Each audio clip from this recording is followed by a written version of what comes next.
Good evening, listener. Thanks for joining us. But a word of warning. If you're looking for fairy tales and bedtime stories, you've come to the wrong place. But if you enjoy it when your blood runs cold, if the feeling of being followed and watched makes you feel alive, well then, come on in, turn on all your lights, get cozy, and settle in as master storyteller Otis Jiry weaves tales of terror for your entertainment. But there's still time if you'd like to turn back. Ah, still here. Good. Who needs sleep anyway? You're listening to Horror Story Time. Please welcome your host and the star of this series, master storyteller Otis Jiry.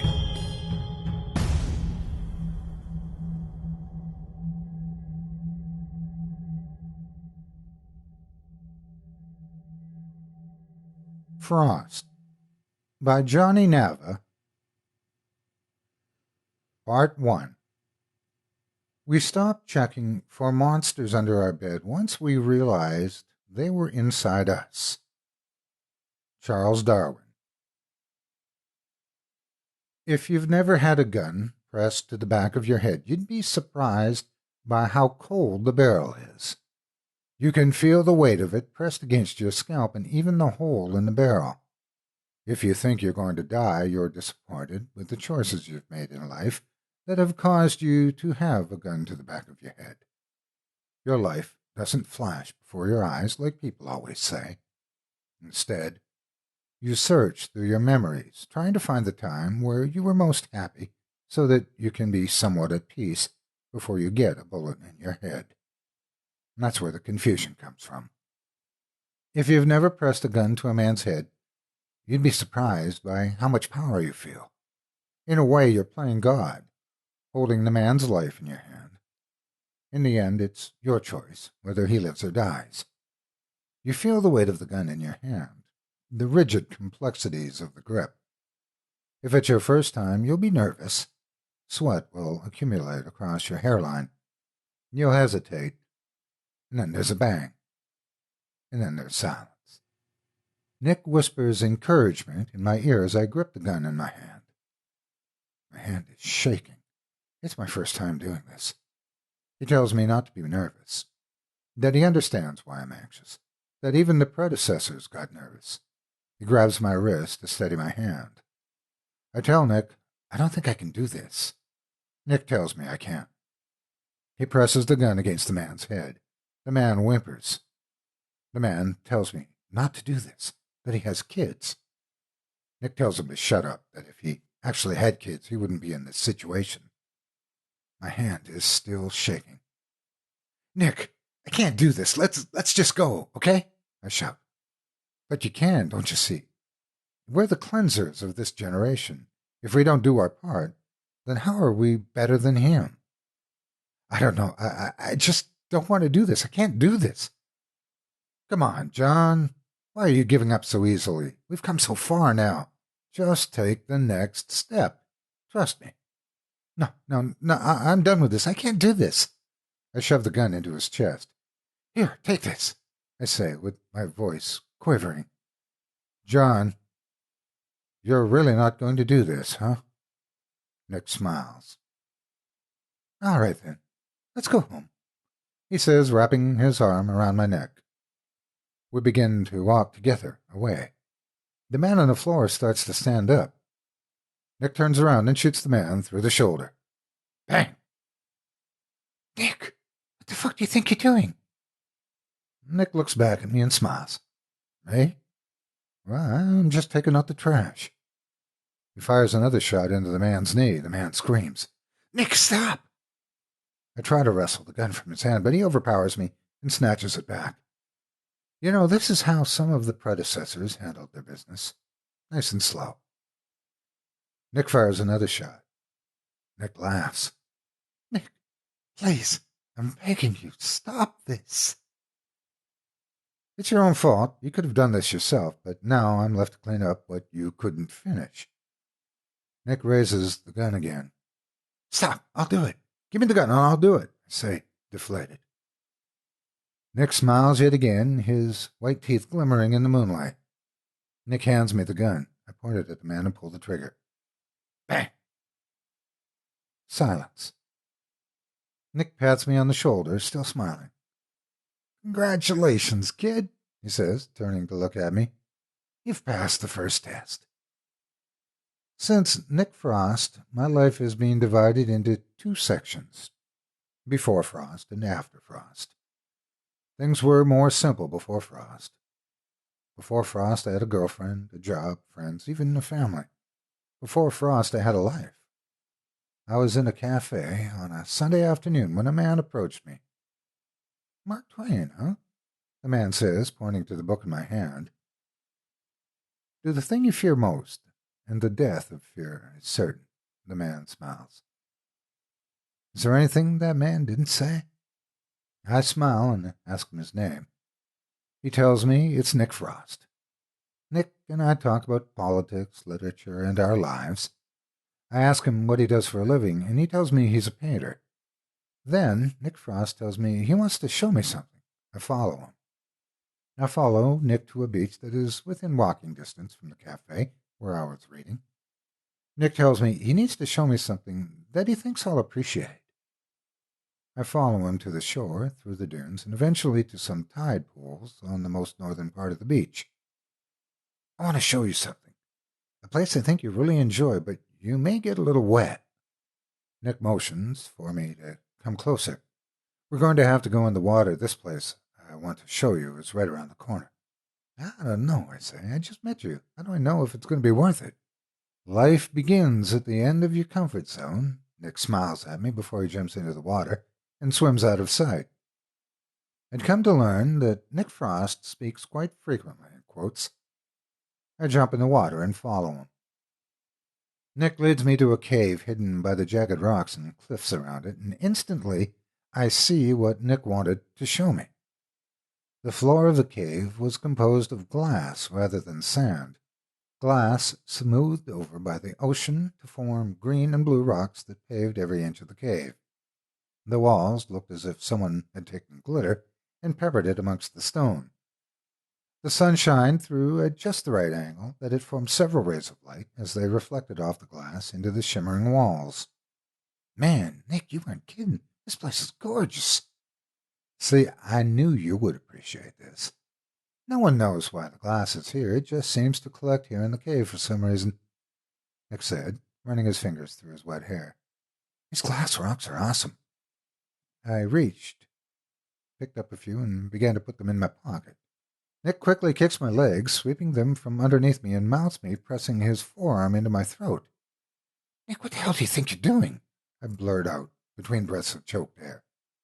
Don't you see? If everyone that's ever been here took some of the glass for themselves, this place would stop being beautiful. The Great Wall of China, Machu Picchu, even Pompeii are slowly decaying. And do you know why? Nick, get off me. I struggle to get loose, but Nick applies more pressure to my neck, choking me. Listen, people are so obsessed with having beauty that they neglect to enjoy it. Now put it back. Nick releases me and helps me to my feet. Jesus Christ, man, what's your problem? I say. I'm sorry, I just want this place to be preserved. Nick reaches over and dusts off my shoulders. You okay? He asks. Yeah, you just scared me is all. Nick grins. Fear will only hold you back, my friend. What you're not afraid of. Anything? I ask him. Not anymore. I call bullshit. There's no way you can't be afraid of anything. You know, I used to be really afraid of water, Nick says, motioning me to sit down with him. Yeah? Well, what happened? Nick spits into the glass at his side. Let me tell you a story. My father was not a nice man. He made enough money to support our family, you know. He put a roof over our head, put food on the table, provided my mother and I with clothes. But that's where he felt his duties ended. My earliest memories I have of him was of him beating my mom with a tree branch. Of course, he would beat me too once he felt I was old enough, which, of course, was only like 9 years old. Nick spits again. And I didn't hate the beatings nearly as much as he tried to make us seem like the picture perfect family. Out in public, he was a saint, a loving husband, caring father, a beacon of light amongst the whole community. But as soon as he knew nobody could see him, he changed. I mean, the difference between him outside our home and inside was as different as night and day. Anyways, my father would hit my mother and I nearly every day, and there was never any reason for it. Sometimes I would get brave and fight back, try and struggle a little bit, and man, that would really piss him off. So, you know what he did? What? He would drown me. He used to have a bird bath in the backyard of my house because my mother loved birds, and that's where he'd do it. He'd take me out back and hold my head under the water for what seemed like hours until he knew I was about to lose consciousness. And then he would lift my head up from the water, let me breathe, and then do it again. Nick picks up a piece of glass and runs it between his fingers, lifts it up to his eye to examine it, and then flicks it away. After doing this a few times, I became afraid of water. Obviously, a glass of water didn't scare me, but I couldn't handle pools or any large body of water because of my father. When I was 18, I moved out of the house, and when I was 20, I went back. Why'd you go back? I asked. Apparently my absence only left my father with more aggression and only one person to take it out on, my poor mother. One day, instead of a tree branch, my father decided to use a baseball bat and he killed my mother. And my father was such a charmer that he had so much money that he was able to weasel his way out of prison. So I went back. Went back home and it killed my father just like he killed my mother. Nick looks at me, his gray eyes shining in the light inside the cave. Monsters don't exist in the way they are depicted in movies and books.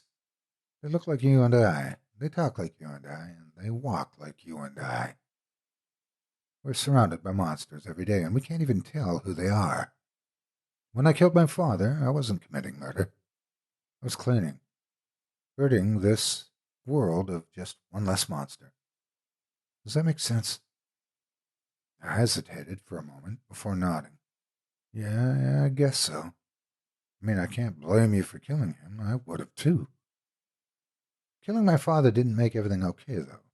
I mean, for one, I was still afraid of water. Nick laughs, breaking the tension in the cave. So what'd you do about it?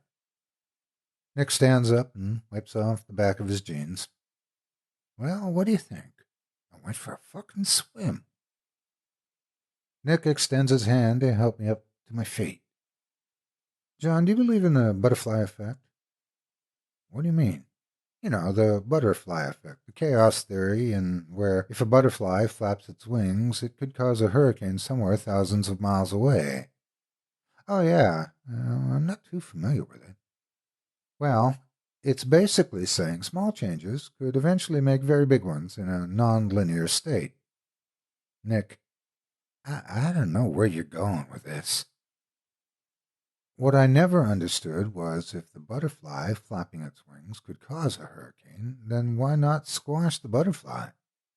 That way, we would never have to worry about the hurricane happening. Nick, I think you're missing the point. Nick begins to make his descent into the water at the base of the cave. I'm not missing the point. I understand the concept. I still don't understand why you brought this up then. Nick looks at me and takes a step out of the water. I need you to help me kill some butterflies. Part 2. Ghosts are real, and monsters are real too. They live inside of us, and sometimes they win. Stephen King. In stories we tell about ourselves, we're always the hero. We exaggerate our own feats, paint ourselves as the champion of our own tales. We tell stories about how we won in a fight, how we scored the last point in a game, or how we saved the life of a child. We never tell stories in which we're the villain.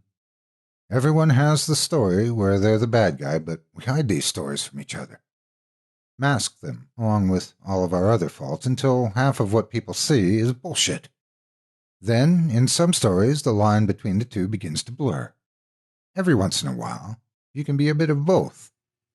Nick pours himself a glass of Coke and watches as the ice bobs back and forth in between the glass. He raises the glass so he can see better and watches as the bubbles float up to the top of the drink. "I think you're ready," Nick says, taking a sip of the soda. "Ready for what?"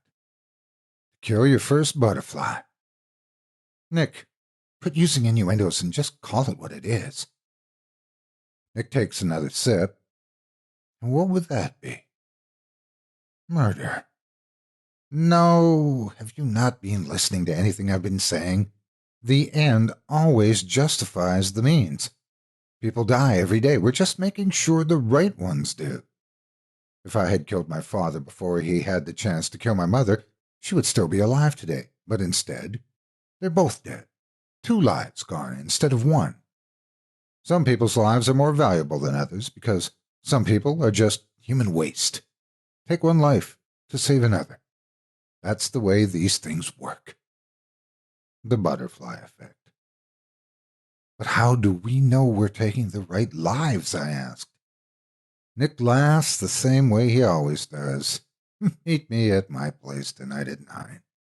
I have something to show you." My girlfriend calls. I ignore it. My parents call. I ignore it. My friends call. I ignore it. Nick calls. I pick up the phone. This is the way my life has been since the day I met Nick Frost. It didn't start off like this. At first, Nick and I would only hang out a few times a week. Grab lunch, go surfing, go for a walk. But the more I hung out with Nick, the faster he gradually replaced everyone in my life.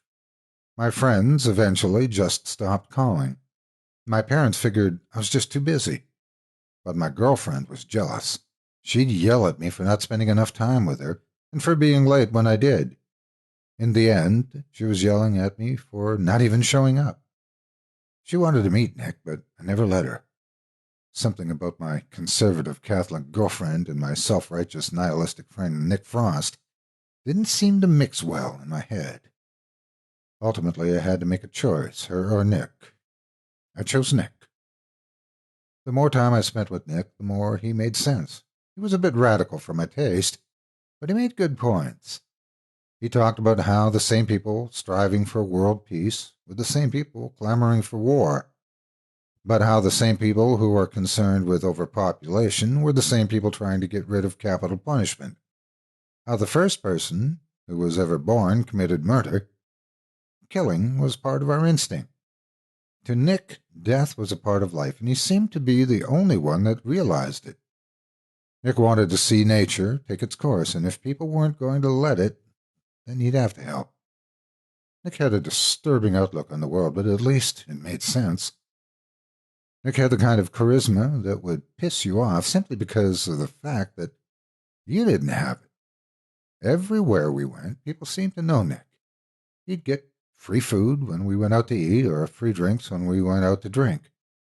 Everyone greets him like they would an old friend. He even got free clothes at the mall when we went out. He was smart, too, and of course he was fucking handsome. Nick Frost is the type of person that you hate at first because you're jealous. Then you hate yourself for liking him so much. I liked Nick Frost. Everyone liked Nick Frost. I pulled up to Nick's house at 9 o'clock, just like he asked, and Nick was already waiting outside. "I'll drive," he says, motioning for me to come to his car. I get into his car, and we start driving. "Where are we going, Nick?" "Tonight, everything's going to make sense. Everything I've been trying to teach you. You're getting a live demonstration." "Nick, you're scaring me a little," I said, laughing nervously to cover up my anxiousness in my voice. "Fear will never get you anywhere in life. There are so many moments in life that we miss out on because of fear." Nick slams on the brakes, surging me forward in my seat. "Nick, what the hell are you doing, man?" "Wait." "What do you mean, wait?" "Just stop. Stop talking and wait. But do it." And so Nick and I waited, and I don't even know what I'm waiting for. In that moment that just passed, is the youngest you will ever be from here on out. You will never again be further away from dying in your entire life than you were in that moment. We're sitting in the middle of the road. You have exactly one life. Don't let fear determine any other moments in your life, or you'll spend your last days thinking of all the other moments you've wasted. I sit quietly, trying to absorb everything Nick just said to me. The house is coming up on the left. Nick leads me to an old wooden house, isolated by at least a mile in each direction. It looks as if no one has been here in 10 years. The front of the house has ivy climbing up the front, clinging on the windows on the second floor. The wood looks like it's been eaten away by termites and worn down by the weather. It's a place that looks like it would be brimming with spiders. I have always been afraid of spiders. I remember Nick's words. I follow him inside. Nick, what are we doing in here? I ask. Just be patient. You're going to spoil the surprise now. Come on. Nick leads me into the basement of this broken-down house, brimming with spiders, and I see a table surrounded by men. These men, 4 of them in total, are sitting around a small wooden table at the center of the room. Each one of them with their hands tied behind their backs and their faces hidden behind a black burlap sack. Ta-da! Nick says, doing a little dance around the room. Nick, what the fuck is this? Your enlightenment. Nick walks around the room and removes a sack from the head of each man seated around the table. Then he makes a second circle around the table, patting every man on the head like you would in a game of Duck, Duck, Goose, except instead of calling out animals, he's calling out their crimes. Pedophilia, rape, murder, violence. Nick continues to circle around the table. Do any of you know why you're here today? Nick waits for a response that he knows will never come. Fair enough. You're here today because you're the parasites of society. Every selfish action you've chosen to commit has had a reaction on someone else. Nick extends his finger, pointing out each man individually. The little girl you touched can no longer have a successful relationship. She bounces around from man to man, looking for the thing that will satisfy her. Make her less empty. And that will never happen because of you. Dominoes. He points to the next man. The girl you raped went into a depression. The antidepressants didn't help. So you know what she did, do you? She took her own life. And all so that you could have a moment of pleasure. Ripples in the water. Next man. You're a murderer too, but you're not like me. You see a man leaving a bar, walking to his car, and you decide, that's a nice car. You want that car. You deserve that car, so you try and steal it. The man protests, so what do? You stick a knife in him, and when he fights back, you keep doing it until he stops fighting. Now you have a father lying in the street, bleeding alone, leaving his family behind to try and make a living, but they can't. So now you have a whole family living on welfare, table scraps, when they didn't do anything wrong, just because you wanted a car. House of Cards. And you. Nick points to the last man.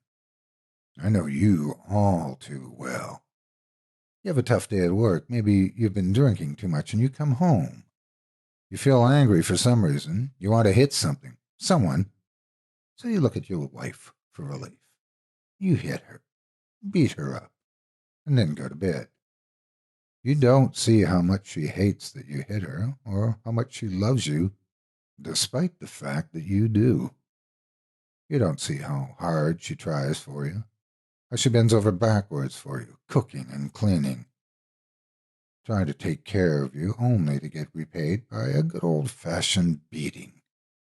You do this just to get some relief. Nick looks up to me and winks. Each one of you has loved your life selfishly up until now, and tonight you will die because of this. The eyes of the men in the room dart around looking at each other frantically. There is one exception, however. I will let 3 of you go to live out the rest of your pathetic lives if one of you stays behind. One of you must sacrifice yourself to save the others. This is your moment of redemption. Take one life, save another. Nick's words echoing in my ears. You'll have 1 hour to choose. Nick walks up to me and whispers in my ear, if one of them volunteers, I'll let him go, all of them. You're about to bear witness to the selfishness of man in its purest unfiltered form. Tonight, you will see what I've known all along. Nick exits the room. Some situations your brain doesn't quite know how to process. Not immediately, at least.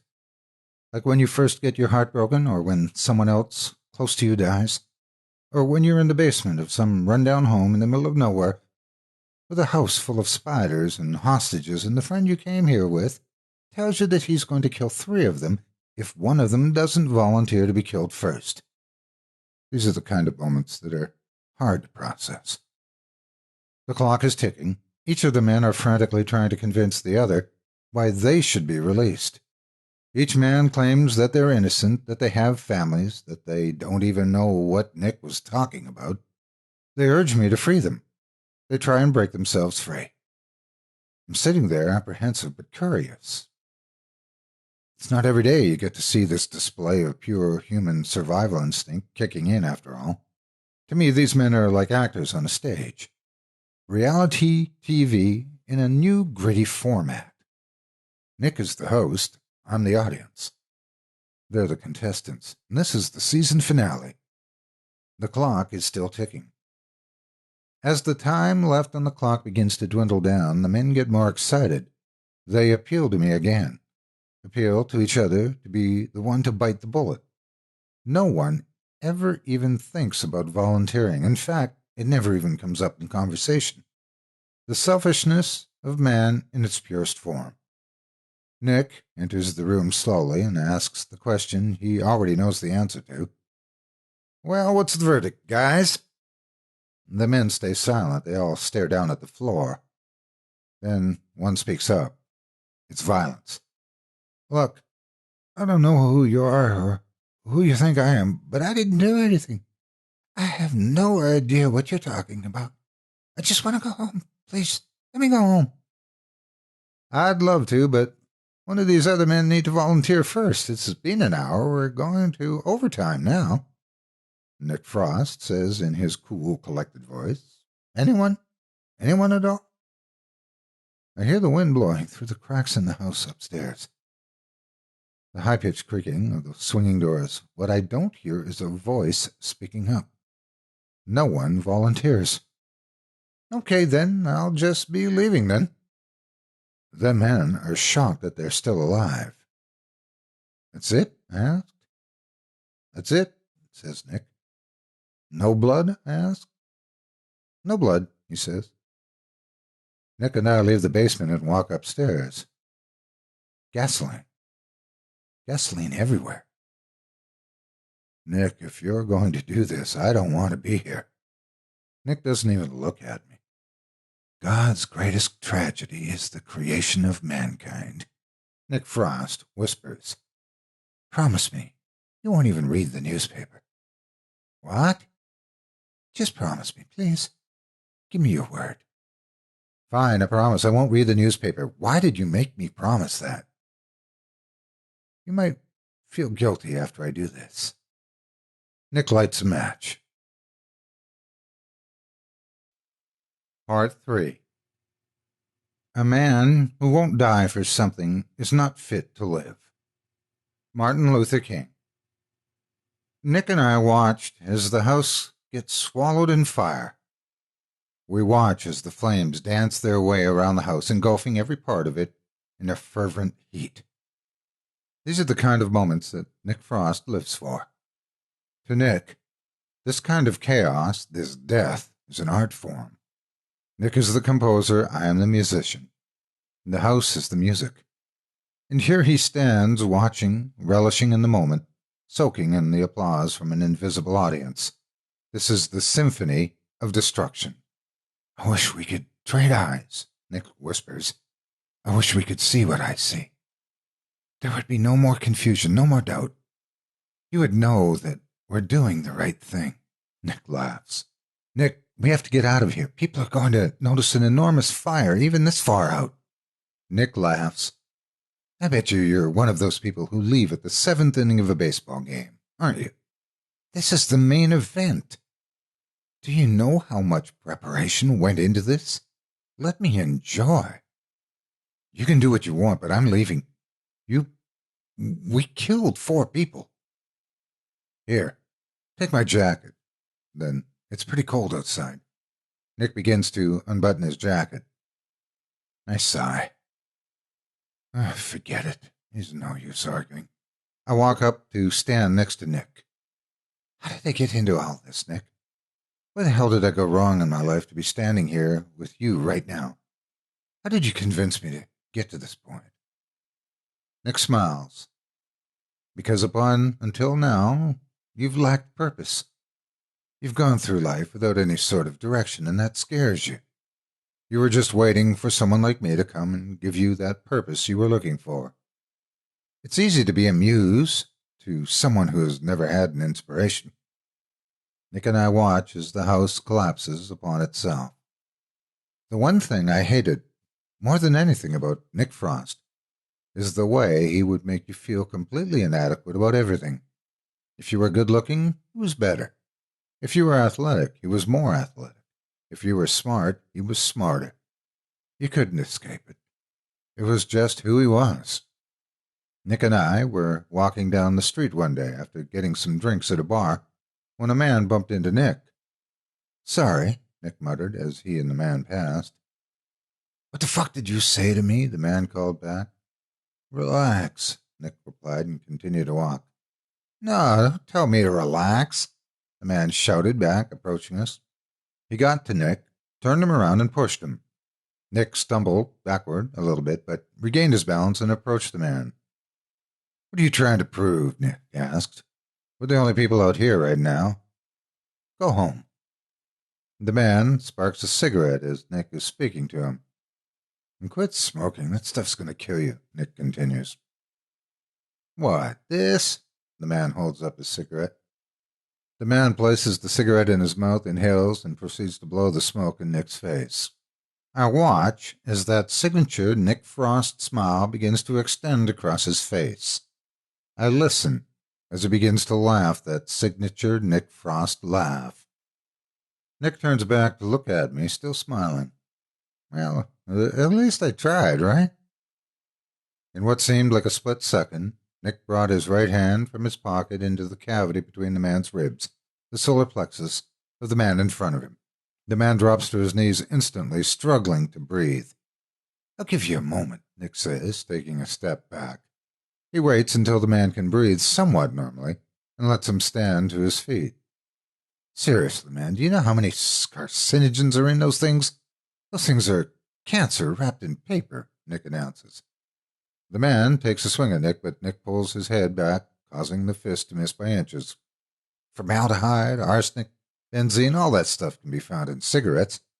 Do you know how bad those chemicals are for you? Nick says, ducking under a jab. The man keeps throwing punches. Nick keeps dodging them. The way Nick moves looks more like he's dancing than it does fighting, or rather, dodging. Stop smoking, you'll live longer, I promise. At this point, I'm tired of watching Nick toy with the guy. Nick, I call out, now's not the time for one of your lessons. What? Nick turns to me and asks, causing him to lose focus and get punched in the jaw. Nick drops to the ground, landing on his side, and slowly makes his way to his feet.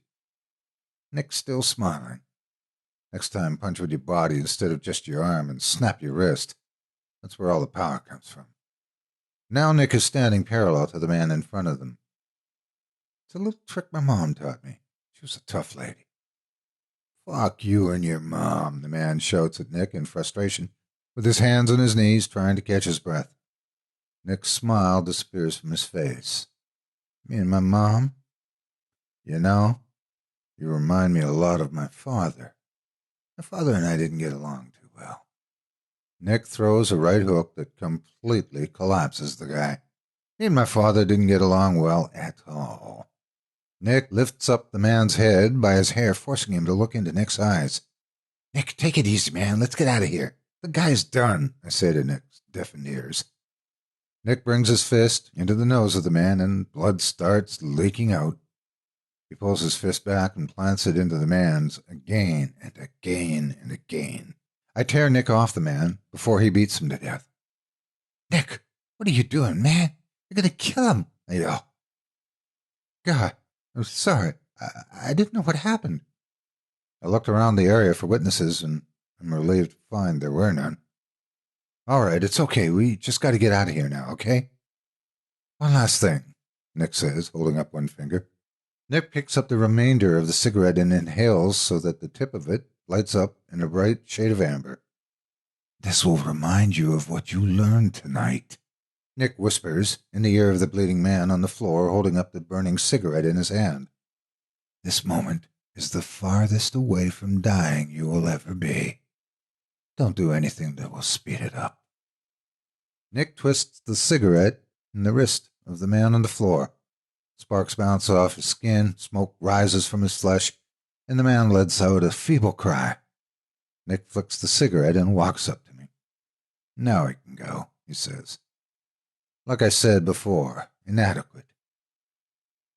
Nick tells me I'm ready for my first test over dinner at my place the day he burnt a hole in the man's wrist. You're going to need to kill somebody, Nick tells me before shoveling a spoonful of food in his mouth. Don't worry, it won't be someone innocent. I'll track him down for you, but this time you need to be the one who lights the match, so to speak. I don't know if I'm ready for that yet, man. I know.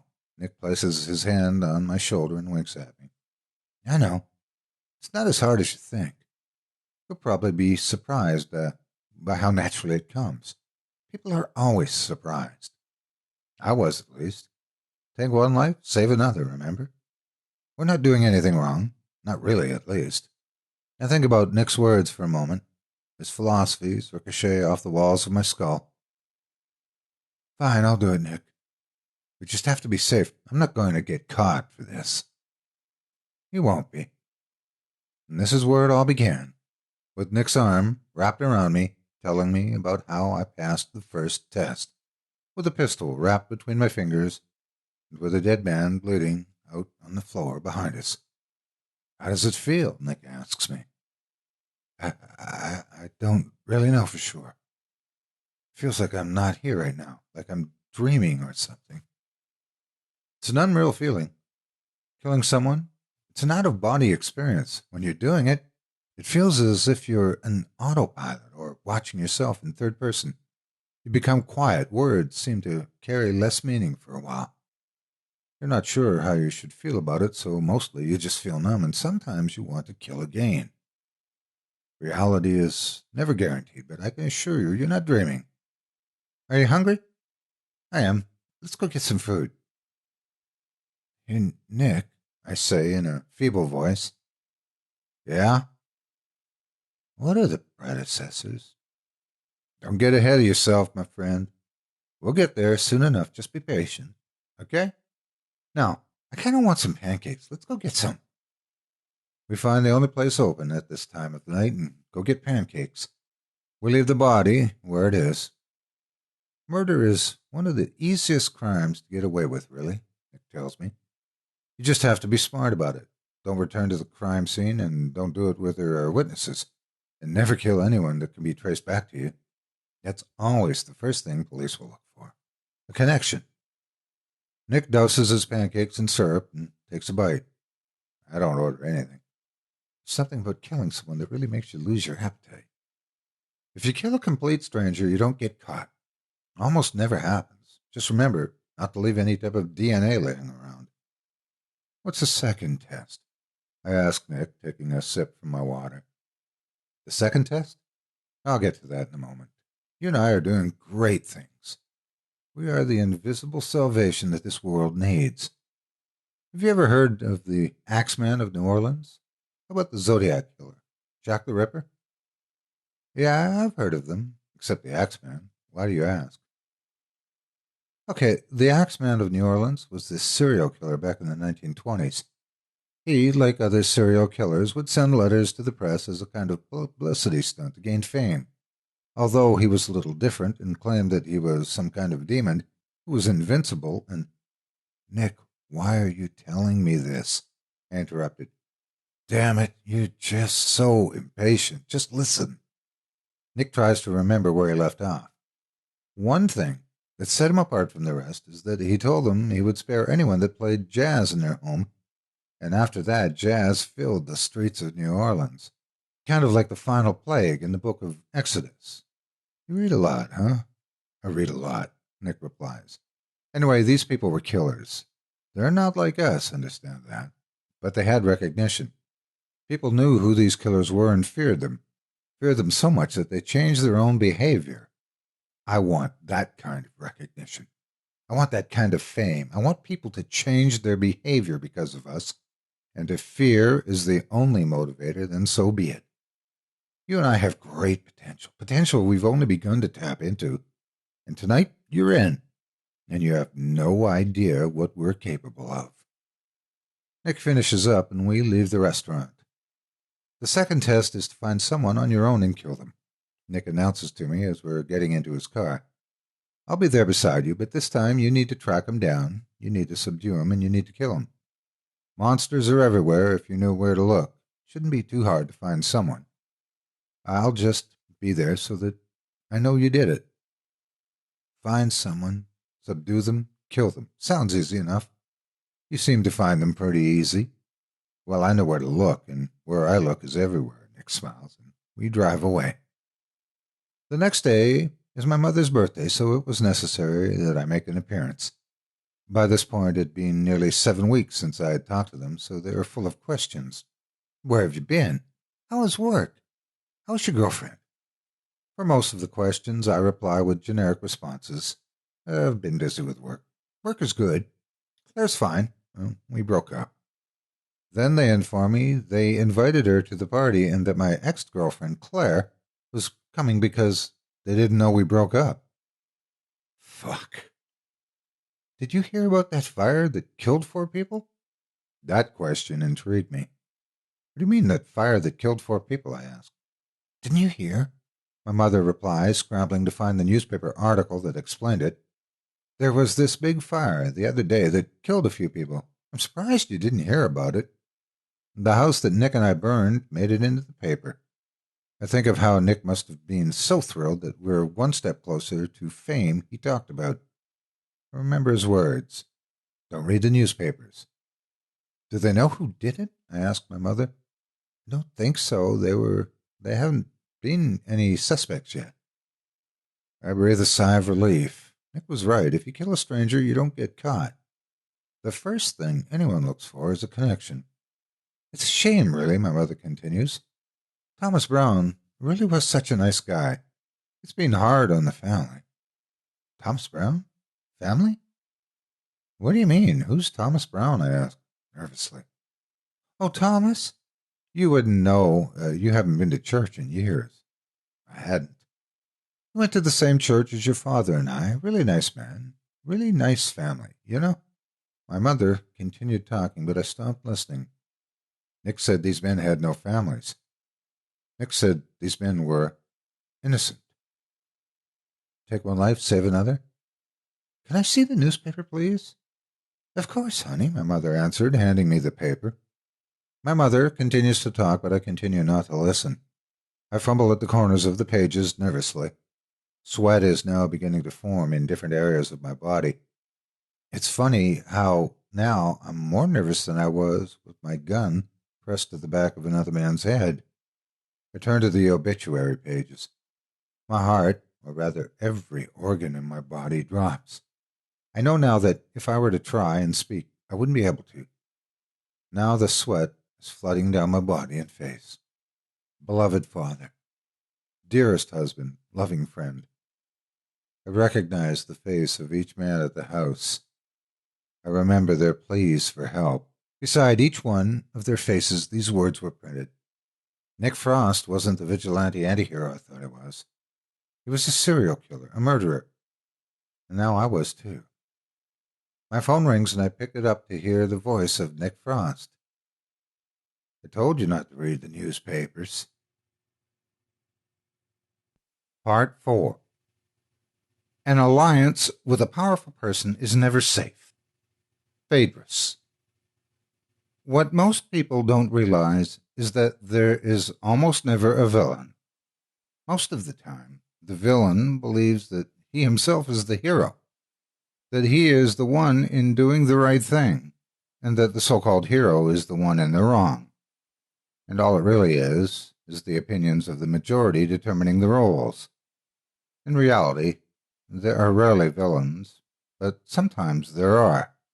Sometimes these villains, these criminals, these bad guys accept what they're doing is wrong, but choose to do it anyway. And every once in a while, they embrace it. What's the closest you've ever been to dying? Nick asks me as we're sitting in his car. This was after the fire, but before the man I killed. I don't know, Nick.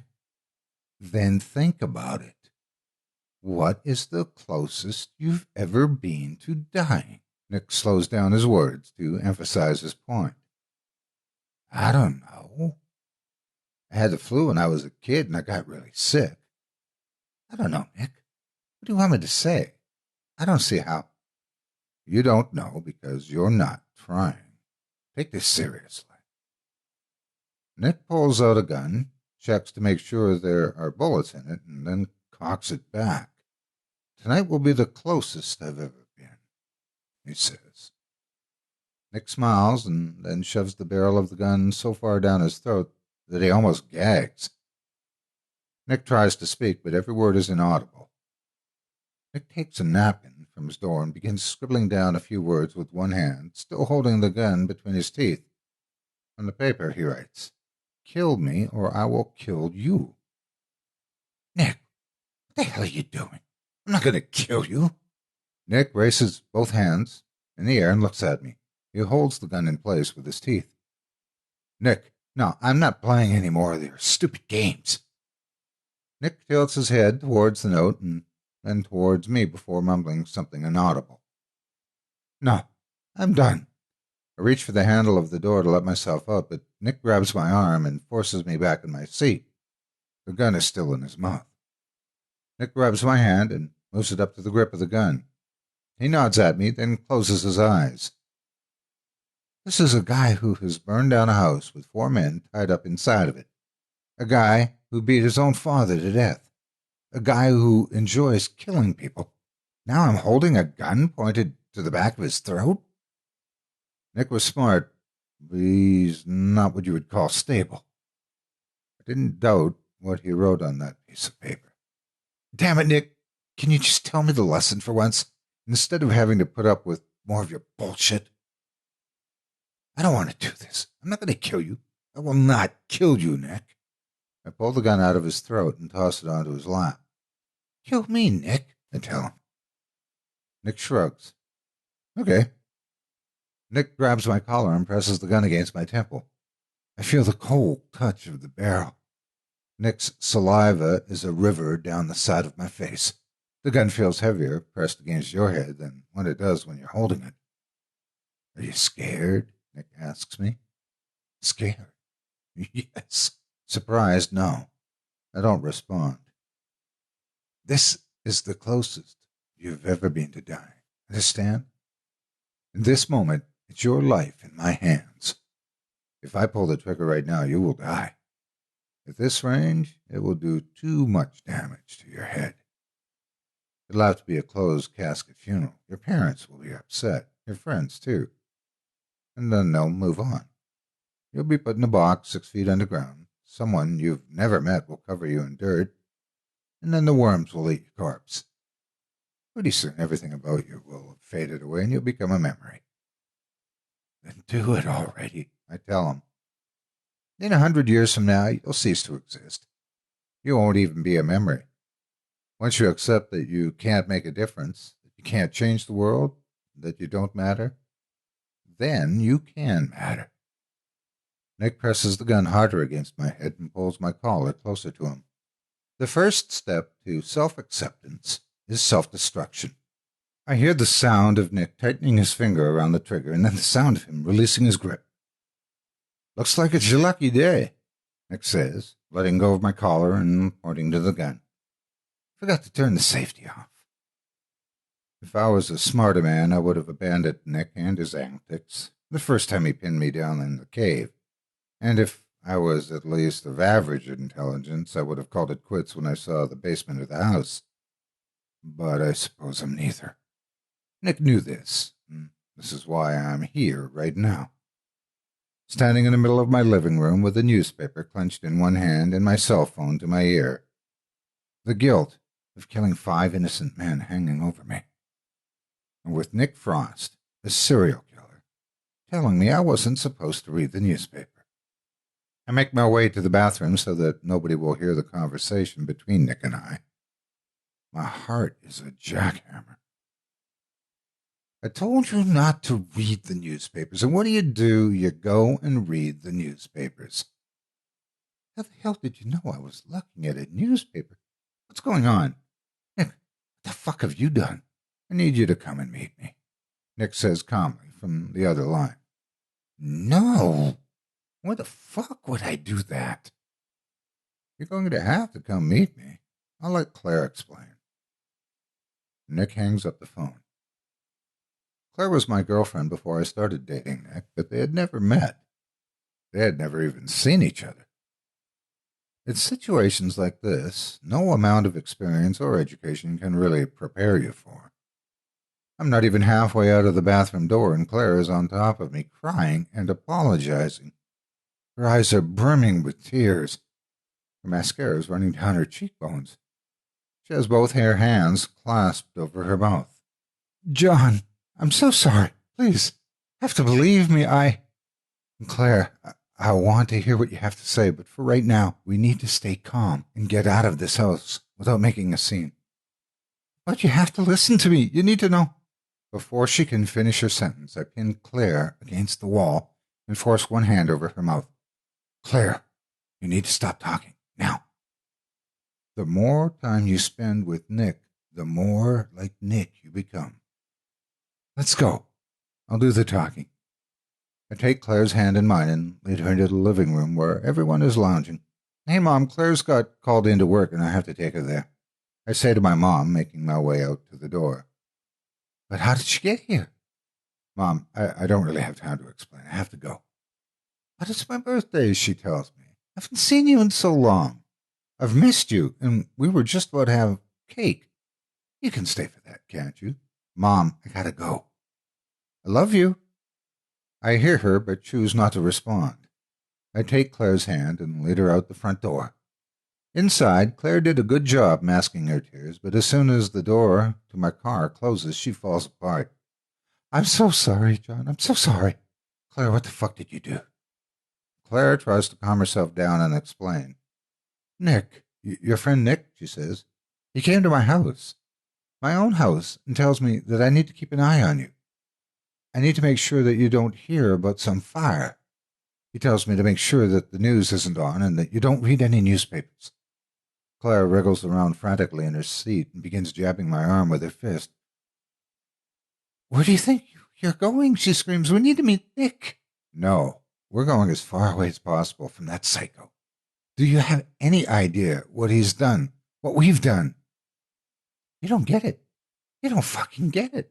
Claire's voice rises to a deafening tone. He said that if I don't watch you, that he's going to kill me and my family. If I told you any of this, that he would kill me and my family. You don't know him, John. Claire, if anyone knows Nick, I do. We can't risk it. You don't know him, you don't. He'll find you, he'll find us. He knows, John, he knows everything. If we don't go to him now, he'll come looking for us. And if he can't find us immediately, he'll look for a way to bring us out. Please don't make him do that, please. Claire grabs my sleeve and presses her moist face against it. I can feel her tears leaking through the fabric of my sleeve. I drive around aimlessly for a few more minutes with Claire pleading with me in the passenger seat. With my sleeve soaked in Claire's salty tears, with the memories of Nick being recounted in my brain, before I realize that Claire is absolutely right. I ask Claire where he wants us to meet him. and she leads me to an abandoned automobile repair shop in a less populated part of town. By now, Claire's more calm, and now it's her leading me. She guides me to the back of the shop where there's a door broken in and pauses. "Hey," she whispers. "Yeah." "I love you. Still." Claire takes a step closer to me, pulls my head down to her level, and kisses me. Then she places her hand on the door and we enter the room. The state of mind you're in after you find out that your best friend is a sociopathic lunatic who tricked you into killing people is similar to the state of mind after you killed someone. Everything is just numb, like you're in a dream, but at the same time you know you're awake, like you've been pumped with almost enough anesthesia. Inside the room is a bunch of old equipment that used to be used for repairing cars. Rusty tire irons litter the floor. Rogue screwdrivers and engine parts can be found in every corner of the room. Chains hang like decorations from the ceiling, and on the table, pressed against the wall, is the radio blasting that song, "Give Me Shelter" by the Rolling Stones. And in the center of the room is Nick Frost, dancing by himself to the music. Dancing. "Hey, guys," Nick Frost says to us like we're guests that just arrived at a party he was throwing. "Come on in." Nick is still dancing. "John, you look upset. Something wrong?" "I trusted you, Nick. I believed in everything you said, everything you ever told me. I took to heart. I believed in you, Nick. But I know what you really are now. You're no better than your father." Nick stops dancing. Those are some harsh words there. I'll let it slide. "Listen to me, I helped you. I'm still the same, Nick. I just knew you weren't ready. You're still not ready. You can't possibly understand yet." "Understand what, Nick? Another one of your lessons? I'm so sick of all your bullshit. Of always having to put up with you. You have no idea what the fuck you're talking about." I scream at Nick, but he stands there without blinking, taking in everything I have to say. "Here's the thing. We kill people, or rather, killed people to save others, right? That was the rule. The rule hasn't changed. It won't change. No, Nick. We killed guilty people. People who deserved to die. Those people in the house were innocent." "No one is innocent, John. Not you, not me, not even your pretty little girlfriend over there. You can't kill evil. You can't try to kill it. We can try to cover it up, convert it. We can even try to control it. But we never will. In the last 100 years, we've had 2 wars greater than any war ever fought in the history of this planet. We have weapons that can melt your flesh, gas that can make you vomit up your organs. We have enough bombs to kill nearly every life form on this planet again and again and again." Claire hasn't budged since we walked through the door. Her head hangs parallel to her shoulders, eyes open but refusing to look at Nick. Claire is more scared than anyone I've ever seen, and I don't blame her. The world's a scary place, and it's only getting worse. And I seem to be the only person who realizes it and is willing to do anything about it. We are left with only 2 choices: control the population or eliminate it and start over. "I just wanted you to help me sort things out," Nick says. Nick takes out a folded piece of paper from his back pocket and hands it to me. "I'm sorry things have come to this. I really did like you," he says. "If you're planning on killing me, just get it over with," I say. "Kill you? No, that's not part of the plan. Open the paper up." I open the paper and see 3 addresses written sloppily in ink. One of them is the address to my parents' house. "What are these?" "The fuck are these?" I ask Nick. Nick Frost smiles that smile I've grown to hate. "The clock is ticking, my friend. I have an interview an hour from now, and I need something extravagant to happen before that. I have men going to each of these addresses, and they're going to kill every last person there. One is your dearest parents' house. One is a grocery store, and the other," Nick pauses for a moment to smile, "that last one's a school. My men, they know who you are. They know you're coming, and they know not to kill you. Choose wisely now. You can only save one. Clock is ticking. Tick, tick, tick. I stand in front of Nick with my mouth open, incapable of speaking. You didn't really think I was alone, did you? No, no, no, no. You were just another pawn, John. I liked you, but you were a pawn.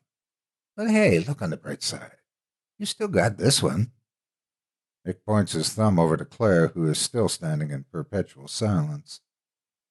You can tell a lot from looking into someone's eyes, and as I looked into his eyes in that moment, I knew there was nothing behind them. I knew there was no emotion, no regret, no life within any part of Nick. I saw that I'd been lied to our entire time together. I saw a soul that wasn't there. And in that moment, I realized I was looking into the eyes of a psychopath, a serial killer. This is so you know. I'm not bluffing, he says. Nick pulls out a gun from the back of his pants and, without breaking eye contact with me, raises it to Claire and pulls the trigger. Part 5. God's greatest tragedy is the creation of mankind. Nick Frost. I have Claire all over me. The girl I used to love is now nothing more than a corpse on the floor, and I can't help but think how badly I want to wash her blood off my clothes. Nick's thoughts in my head. The paper is still in my hand. Grocery store. School. Parents. Hello? What are you waiting for? You have all the addresses. Now make a choice. Which one is it going to be? Nick says. The last words I spoke to my mom come rushing back. Hundreds of random faces that I've seen at supermarket stream into my consciousness. I remember the friendly faces of every little boy and girl I ever met. Jesus, man, talk about a procrastinator. If you don't make it in time, I'm not going to lose any sleep over it. I stop thinking. I take my keys and go. Inside my car, I hold the paper in front of me, trying to recall the location of each address. I rule out the grocery store. School. Parents. I open the door and vomit. The keys turn inside the ignition. The tires spin. I think of the last words I spoke to my mom. I imagine them sitting around a table eating cake. I see my parents talking about me the way all parents do. I see them cracking open photo albums and pointing to pictures of me as a baby. I put my car in park and walk into the school. It's my old high school. I burst into the principal's office. He has a guest sitting at his desk with him. The principal and the guest are both horrified by how much blood I have in my clothes. I tell them about Nick, about the plans, and about my parents. The principal bounds to his feet, rushes out of his office, and begins barking orders at all of the faculty. I save the day. I think of my parents and sit in his desk and begin to weep. Hey, looks like you made a pretty good time after all. I was starting to worry. Nick's voice in my head. Part of me was really hoping you would go for your parents. You're just full of surprises, aren't you? I look up from the desk to see Nick occupying the seat in front of me. This is impossible. Nick couldn't have gotten here before me. He had no car. I left too fast, too much time before him. Nick rises from his seat. His clothes are different. His hair, and even his face, seem to be shaped in a different way than before. We're going to have to be quick about this. The predecessors are not very patient.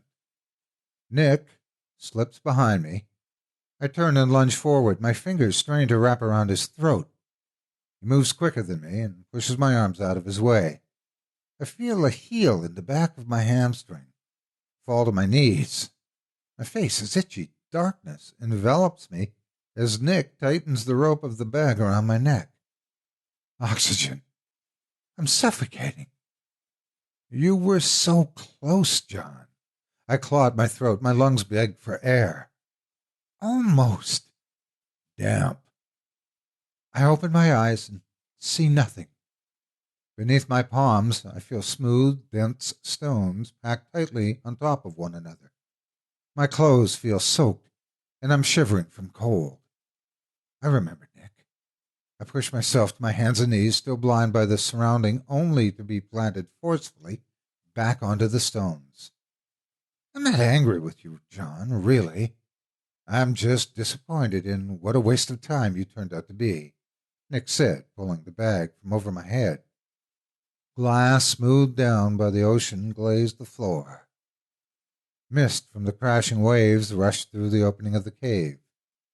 I've been here before. This is the place where I first met Nick. If there's one thing I'm not, John, it's a liar. I took these for you in case you were curious if you would follow through. Nick pulls out a pack of Polaroid pictures from the back of his pocket and offers them to me. Might be a little wet, Nick shrugs. The photos are of the grocery store on the slip of paper Nick handed me. Shattered glass and blood. Men, women, and children of all ages lay lifeless and cold on the floor. Bullets are lodged into the registers and the walls. Entire aisles are engulfed in flames. The next photos are of the home I grew up in. My parents' house. The door is broken down and full of holes. Decorations from the party are splattered with blood. The familiar faces of all the people I loved are captured on film before me. All of them are gone. I don't see my parents. The gun in his hand forces me to suppress the desire to kill him with my hands. I begin to weep again. Why are you doing this to me? I've done nothing but listen to you. When will it be enough? I ask. Nick smiles. Funny you should ask, actually. It's not up to me, but I have a feeling this is the end. Nick walks to the corner of the cave and points to two heaps on the ground. This is the main event, but it's up to you to determine the outcome. With a gun in one hand, he uses the other to pull the bags off of the heaps in front of him. Under the masks held the swelled and swollen faces of each of my parents. Upon seeing me, they each begin to cry, and I don't know if they're tears of sadness, fear, or even joy to see me alive. I stand up and try to move towards them. Nick tells me to sit down and points the gun at my parents to get me to listen. I sit down. Here's what's going to happen. What I have here is one gun and one bullet. Nick raises the weapon to give us a visual. What I'm going to need from you is a volunteer. If one of you decides to bite the bullet, the other two of you walk out of here unharmed. That'll be the end of it. However, if you guys can't decide on a representative, or if no one volunteers, then I'm going to take this pistol and use it to put a bullet in every single one of you, Nick smiles. I'll give you a few minutes to talk. Nick, take me, kill me, right now, do it. I pull the barrel of the gun underneath my chin. Take me. Nick stares at me amused. Really? It was that easy for you? Come on, John, I expected at least a little self-preservation from you, Nick says. My mother stirs and begs me to stop. She tells Nick to take her. My father stands up next and pleads with Nick to take him instead. Even with the gun tucked under my chin, I can't help but be a little bit touched by their humanity. Together, my parents crawl over to Nick. They wrap their arms around his legs. They beg for my life on their hands and knees, and still Nick stands like a statue, not even glancing down at them. It's your call. We have 3 good Samaritans all ready to volunteer, but I don't have all day, Nick says. I can feel cold sweat dripping out of every pore. And just for a moment I think to myself, why am I so afraid of dying? I've decided. I want it to be me, Nick. Please. I want you to do it, I say, my voice quivering with each word. Nick smiles. Say it again. Nick, please. Nick cocks back the gun, points the gun to my parents, still clinging to him, begging, and tilts his head sideways. I want you to do it. My parents ask him not to. Do it, Nick, do it. I take the gun and bring it against my forehead. Do it! If you've never had a gun pressed to your head, you'd be surprised by how cold the barrel is. You can feel the weight of it pressed against your skull, and even the hole in the barrel. If you think you're going to die, you're disappointed with the choices you've made in life that have caused you to have a gun to the front of your head. Your life doesn't flash before your eyes like people always say. Instead, you search through your memories trying to find the time where you were most happy, so you can be somewhat at peace before you get a bullet in your head. That's where the confusion comes from. If you insist, says Nick. My mind clicks back to me riding along to church with my parents as a kid. For a moment I feel happy, recalling how my dad used to buy me a Slurpee every Sunday on the way back home, with my mom riding in the passenger seat and listening to Motown playing on the radio. My mind clicks back to Claire, thinking of the moment when I first fell in love. For a moment, I feel fulfilled, recalling the summer days where we would spend hours on the lawn in my backyard talking about nothing and everything all at once. For just a single moment, everything seems so temporary. My mind clicks back to bang! Silence. Hi, Otis Jiry here. Thanks for joining me around the digital campfire today. Your support means everything to me. I wanted to take a moment to ask you to support me and help me make storytelling my career by joining the Chilling Tales for Dark Nights members area. There are links in the video description below. If you love what I do, help me make this my full-time job by signing up for any membership of your choice. With your support, I can quit my day job and dedicate my day to putting out more twisted tales more regularly and take more of your requests. With a membership, not only do you get instant access to my archive of 200-plus audio stories in HD format, but you'll get them weeks or months before the public does. You'll also get access to the full archive of hundreds of fully produced Chilling Tales for Dark Nights tales, including several narrated by me, and advanced access there as well. In addition to that, you'll get exclusive members-only access to private monthly livestream events and direct access to me and the rest of the team via the Direct Connect and Production Lounge features, where you'll get the opportunity to let your voice be heard and get insider updates. Members will also get the opportunity to earn money by referring friends and family to us. So what are you waiting for? For as little as $6.66 a month with an annual membership, you can help our channels grow and help me make my dream come true. So, thanks again for listening. Please consider giving up a cup of Starbucks or that pack of energy drinks to help this old storyteller live his dream. Visit us today at http://www.chillingtalesfordarknights.com/tour for information and sign up now.